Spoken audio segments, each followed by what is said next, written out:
সাবধানে না চললে আমি মামলা করব। থানায় যাই, আমি থানায় যাই। Hey, hi, assalamu alaikum. This is Rifat Hassan. Welcome to my channel, The Rifat Show.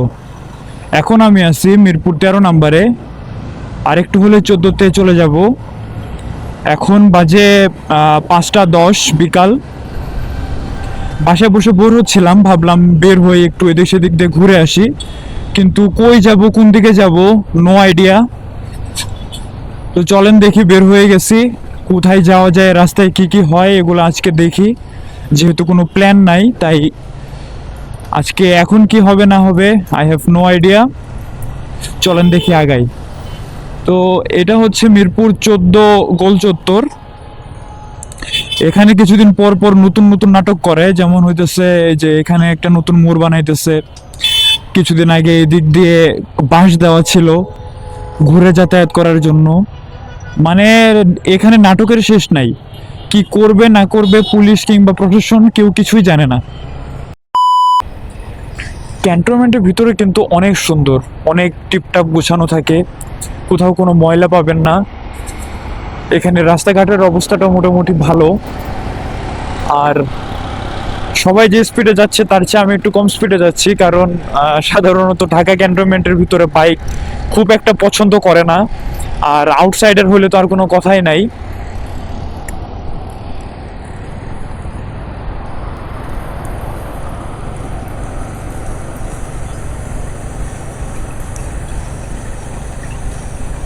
Just আপনারা দেখেন কি সুন্দর। আর এটা তো হচ্ছে বলতে গেলে সবার জন্য উন্মুক্ত রাস্তা। এগুলা দিয়ে আপনি যতটা মানে দেখতে পারতেছেন, ভিতরের যে রাস্তাগুলো আছে যেটা শুধুমাত্র রেস্ট্রিক্টেড, শুধুমাত্র তাদের ব্যবহার করার জন্য, সেই রাস্তাগুলো অনেক সুন্দর। আমি আমার সামনের ক্যামেরাটা অন করতে পারতেছি না, কারণ হচ্ছে সামনের ক্যামেরাটা অন করতে গেলে আমার দাঁড়ানো লাগবে, আর এই রাস্তাতে দাঁড়াইতে গেলে অটোমেটিক মামলাও খেয়ে যেতে পারি। যত ঘাড় তেরা মানুষই হোক না কেন, ক্যান্টনমেন্টে ঢুকার পর সবারই একদম ঘাড় সোজা হয়ে যায়। এখানে এসে কোনো প্রকারে বাড়াবাড়ি চলে না, কিছুই চলে না। জাস্ট আপনাকে দাঁড় করাবে, দাঁড় করায় বলবে চাবিটা দেওয়ার জন্য। চাবিটা দেওয়ার পরে আপনার পেছনে সমানে বাড়ি শুরু করবে।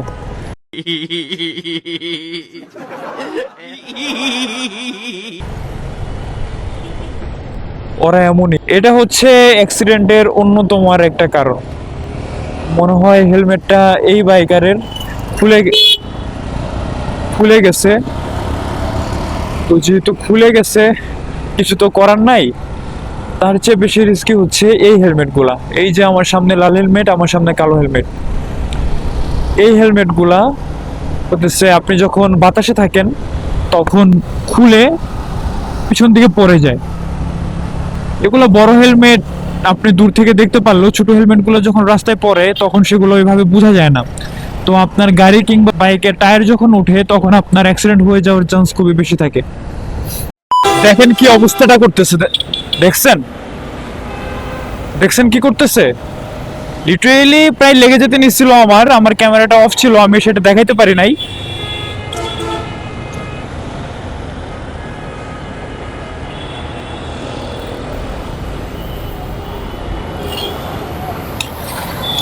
মামা কি হয়েছে? হ্যাঁ হ্যাঁ, কি হয়েছে বুঝি নাই। না, তুমি যেমন আসলা, এটা যদি কিছু হইতো আমার কাছে ভিডিও করা আছে, আমি একটা মানে মামলা করে আসে গিয়ে থানায় যাই, আমি থানায় যাই। দেখছো এটা?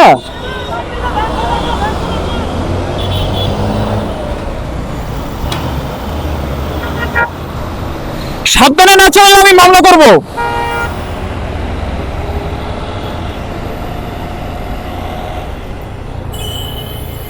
লিটারেলি কি অবস্থা ছিল আপনারা মানে আমি দেখাইতে পারলাম না। আমি জাস্ট হইতেছে কোনো রকম ভাবে সাইড কেটে বাঁচলাম। যতটুকু আপনারা হয়তো বা কিছু ক্লিপ দেখতে পারছেন যে কি অবস্থাটা করতেছিল। ওর রিজন হচ্ছে ওর নাকি আশেপাশে সবাই ওর সাথে মানে টক্কর নিচ্ছিল, এজন্য ওর এইভাবে চালানো লাগছে। এটা কোনো কারণ, এটা কোনো রিজন ওর জন্য যদি একজন মানে ধাক্কা খেয়ে মরে যেত তাহলে দোষটা কার হতো? আপনারাই বলেন দোষটা কার হতো? ও যে স্পিডে ছিল, আর আজকে ঢাকার যে অবস্থা তাতে হইতেছে রাস্তা মোটামুটি ফাঁকা, ও বেশ ইজিলি বের হয়ে যেতে পারতো, সামনে গিয়ে কোথাও একটা গিয়ে ও মানে পালাই যেত। এখন যার গাড়ি মানে যে গাড়ির মালিক, তার লস হইতো কারণ তার গাড়িটা সিজ করা হইতো, আর এ তো মানে পালায় পালায় ঘুরতো। ও যে কাজ করছে ও নিজেই তো ভাই অনুতপ্ত, ও নিজেই সরি সরি বলে কোল পাচ্ছে না। তাহলে চিন্তা করেন যে ও নিজেই যদি নিজের ভুল বুঝতে পারে তাহলে ও কি পরিমাণে ভুলটা করছে, জাস্ট আপনারা একটু বুঝার চেষ্টা করেন।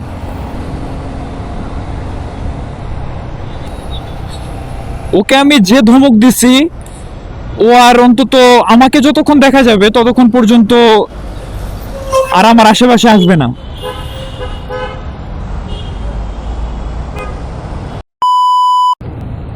একটু পর পর অ্যাক্সিডেন্ট দেখতে পারবেন এখানে।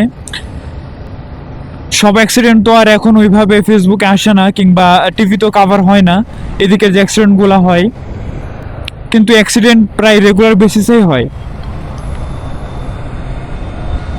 কারণ সাধারণত পুলিশ যে সব সময় এদিকে থাকে তা না, পুলিশ মাঝে মাঝে এদিকে আসে, তো কখনো চেক ওইভাবে হয় না। যেমন 300 ফিটের রাস্তাতে ম্যাক্সিমাম টাইমে সবাই হেলমেট ছাড়া বাইক চালায়, কারণ এদিকে রাস্তাটা এত পরিমাণে বড় যে পুলিশ যদি আপনাকে ধরতে আসে আপনি আগে থেকে দেখতে পারবেন, হয় আপনি এসে পুলিশকে কাটানোর জন্য বেশ স্পিডিং করবেন অথবা আপনি সাইড দিয়ে বের হয়ে যেতে পারবেন। তো এর জন্য আর কি খুব বেশি একটা লাভ হয় না। আর এদিকে যেটা আরেকটা বড় সমস্যা হয়ে দাঁড়াইছে সেটা হচ্ছে অটোরিকশা। এই অটোরিকশাগুলো দেশের একটা ক্যান্সারে পরিণত হয়েছে। রিসেন্টলি এখানেও অটো মামলার ব্যবস্থা করা হয়েছে, তার জন্য অটোমেটিক সিগন্যালও আছে এদিকে। অনেকে মানে অনেকে মানে না। ইয়েলো হয়ে গেছে, রেড।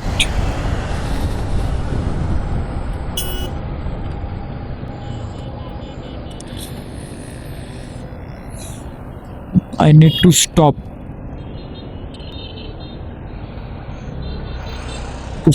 রেড।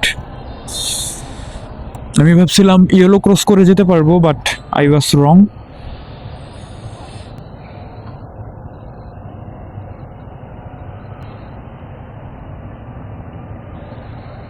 আমি মানলে আপনি মানবেন, আপনি মানলে আরেকজন মানবে।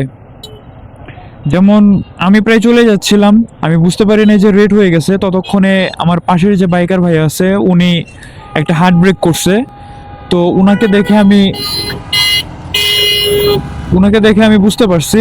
সো আমি আর দেরি না করে সাথে সাথে দাঁড়ায় গেছি। ইভেন আমি আগেও গেছিলাম, আমি পিছিয়ে আসছি।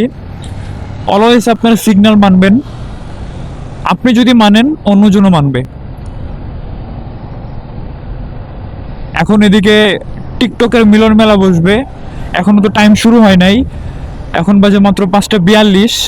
তো এখনো আর কি মেন টিকটকাররা আসে নাই, মেন টিকটকাররা আসবে সন্ধ্যার পরে।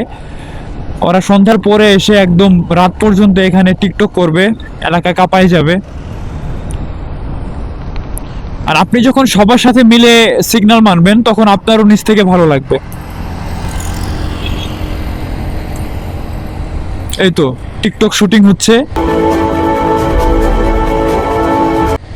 বলতে বলতে এটা কি সাজে আসছে ভাই, আয় হাই, এ তো কি দেখলাম এটা। হ্যাঁ, টিকটকাররা একটা আলাদাই জিনিস। আর এই যে বাসগুলো দেখতে পারতেছেন, যখন বাণিজ্য মেলা হয় তখন এই বাসগুলোতে আপনি বাণিজ্য মেলাতে যেতে পারবেন। আর এই বাসগুলো সাধারণত ছাড়ে হতেছে কুড়িল যে মোড়টা আছে, বিশ্ব রোডের মোড়, সে মোড় থেকে এই বাসগুলা ছাড়ে। আপনারা যারা 300 ফিটে আসলেই বেশ উড়াধুরাভাবে গাড়ি চালান, আপনাদের উদ্দেশ্যে কিছু বলতে চাই। সেটা হচ্ছে আপনার জীবনের মূল্য আপনার কাছে না থাকতে পারে, আপনার পরিবারের কাছে আপনার জীবনের মূল্য আছে। আপনার পরিবারের কাছেও যদি আপনার জীবনের মূল্য না থাকে তাহলে আপনার জন্য যে মানুষটার অ্যাক্সিডেন্ট হচ্ছে তার জীবনের মূল্য তার কাছে আছে, তার পরিবারের কাছে আছে। আপনার যদি অ্যাক্সিডেন্ট করে মরার অনেক শখ থাকে আপনি মরতেই পারেন, তার জন্য অন্যজনকে মারার প্রয়োজন হয় না। আপনি অনেকভাবে মারা যেতে পারেন। বাতাস থাকার কারণে গরমের পরিমাণ বেশ কমে গেছে।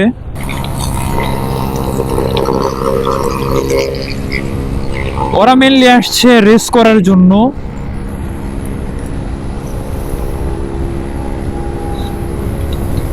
ওরা রেস করে 10 জনের রেস করলে সেখান থেকে 3টা অ্যাক্সিডেন্ট করবে, আর 3টা অ্যাক্সিডেন্ট করলে সেখান থেকে একটা পটল তুলবেই।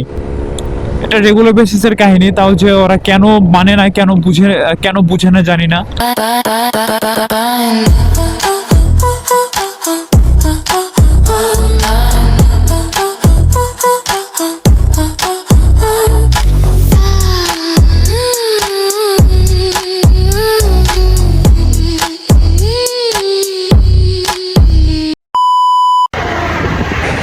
হ্যালো এভরিওয়ান, আপনারা কেমন আছেন সবাই? তো আমি এখানে 300 ফিটে আসছি, এসে একটু ভাবলাম বসি। এদিকে বসার কারণ হচ্ছে এদিকের ওয়েদারটা খুবই সুন্দর, বাতাসটাও খুবই ভালো। আমি যদি আপনাদের জাস্ট ওয়েদারটা একটু দেখাই,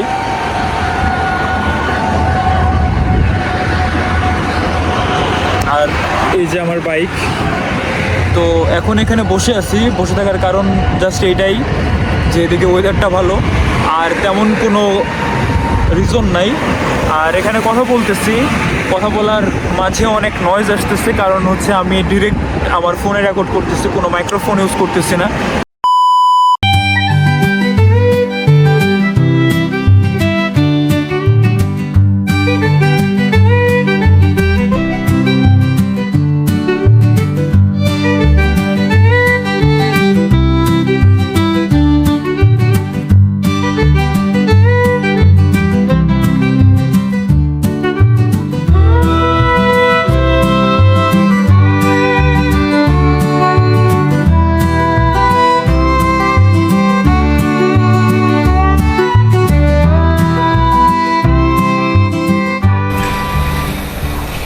তো আজকে এ পর্যন্তই, তেমন কোনো কিছু প্ল্যান ছিল না, একদম টোটালি আনপ্ল্যান্ড অবস্থায় বের হয়েছিলাম।